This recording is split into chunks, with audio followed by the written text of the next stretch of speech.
বর্তমানে ফেসবুক এমন একটা প্ল্যাটফর্ম, এই প্ল্যাটফর্মে প্রতিনিয়ত কিন্তু আমরা সবাই কাজ করে যাচ্ছি।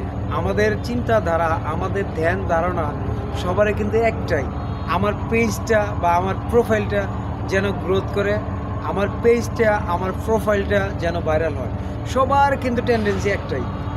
একটা জিনিস আমি বর্তমানে একটা পরিলক্ষিত করলাম, ম্যাক্সিমাম এখন যেই ফেসবুক ইউজ করে, যেই ফেসবুক ব্যবহার করে, সবাই কিন্তু কন্টেন্ট ক্রিয়েটর।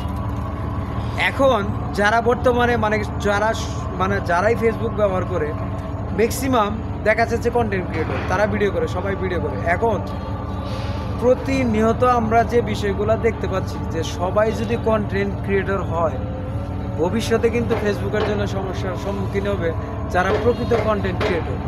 যারা প্রকৃত কন্টেন্ট ক্রিয়েটর তারা কিন্তু সমস্যার সম্মুখীন হবে। এখন বলেন যে কেন সমস্যার সম্মুখীন হবে বা কেন সমস্যার সম্মুখীন আমরা হব। একটা জিনিস খেয়াল রাখবেন, কখনোই একটা জিনিস খেয়াল রাখবেন, আপনারা একটা জিনিস খেয়াল রাখবেন যে একজন কন্টেন্ট ক্রিয়েটর কিন্তু আপনার ভিডিও কখনোই ভাইরাল করে না, আর ভিডিও কোনো সময় শেয়ার করে না।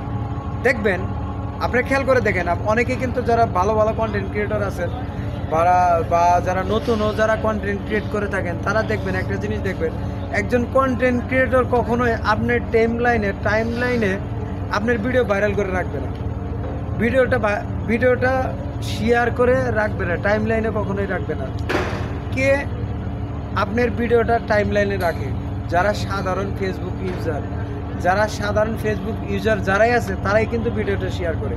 আপনার ভিডিওটা যদি ভালো লাগে, আপনার ভিডিওটা যদি গ্রহণযোগ্যপূর্ণ, আপনার ভিডিওটা যদি একটা শিক্ষামূলক, আপনার ভিডিওর থেকে যদি কারা ভালো কিছু পায় বা ভালো কিছু শিক্ষা গ্রহণ করতে পারে, তখনই কিন্তু আপনার ভিডিওটা কী করে, তারা শেয়ার করে দেয়, টাইম লাইনে রেখে দেয়।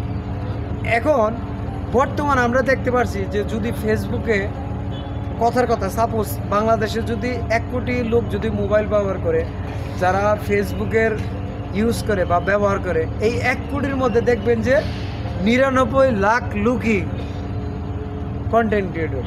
এখন ভিডিওটা দেখবে কে ভাই? এটা কিন্তু আমাদের জন্য বা ফেসবুকের বর্তমানে যে ফেসবুকের ইনকামের যে পরিস্থিতির মধ্যেও আছে বা বর্তমানে যে পরিস্থিতিটা, এটা কিন্তু আমাদের জন্য হুমকি সম্ভব। যারা প্রকৃতপক্ষে কন্টেন্ট ক্রিয়েট করে চলেন বা ভিডিও ক্রিয়েট করে জানেন, ফেসবুকের কন্টেন্ট ক্রিয়েটর, তাদের জন্য কিন্তু খুবই একটা সমস্যার সম্মুখীন হবেন যদি এরকমভাবে পরিস্থিতি চলতে থাকে। আর ফেসবুক তো বর্তমানে যেভাবে চালু করছে, সবাইকে কন্টেন্ট মনিটাইজেশন দিয়ে দিছে। কোনো রুলস আছে, রুলস ছাড়া মনিটাইজেশন দেয় না। যেভাবে মনিটাইজেশন দিয়ে দিচ্ছে, মনিটাইজেশন তারা পাচ্ছে, একমাত্র ফেসবুকে ভালো জানে, তাদের গ্লোবাল ভিউটা কি একমাত্র ফেসবুকে ভালো জানে। তবে আমি মনে করি যে প্রকৃতপক্ষে যারা কন্টেন্ট ক্রিয়েট করে থাকেন, প্রকৃতপক্ষে যারা কন্টেন্ট ক্রিয়েটর, তারা সমস্যার সম্মুখীন হবেন, কারণ ভিডিও দেখার মতো লোক নাই। একটা কথা মনে রাখেন, আমি একটা কথা বলি, এখন একই এলাকা, আপনি একটা গ্রামের মধ্যে, একই এলাকার মধ্যে যদি সবাই যদি ডাক্তার থাকে, তাহলে রুগী কেউ কখনোই থাকবে? রুগী কি ডাক্তারের কাছে আসবে? এক ডাক্তার আরেক ডাক্তারের কাছে কি কখনোই যাবে? কিন্তু যাবে না। ডাক্তারের কাছে আসতে হলে রুগী থাকতে হবে, রুগী না থাকলে ডাক্তারের কাছে কখনোই যাবে না। এখন সবাই যদি কন্টেন্ট ক্রিয়েটর হয়, একজন আরেকজনের প্রতি হিংসা করে, তারা কি করবে? না, ওর কাছে যাব না, এটা করবো না, ওইটা করবো না, এরকম কিন্তু হবে। এটা কিন্তু সবার সমস্যার সম্মুখীন আমরা হব।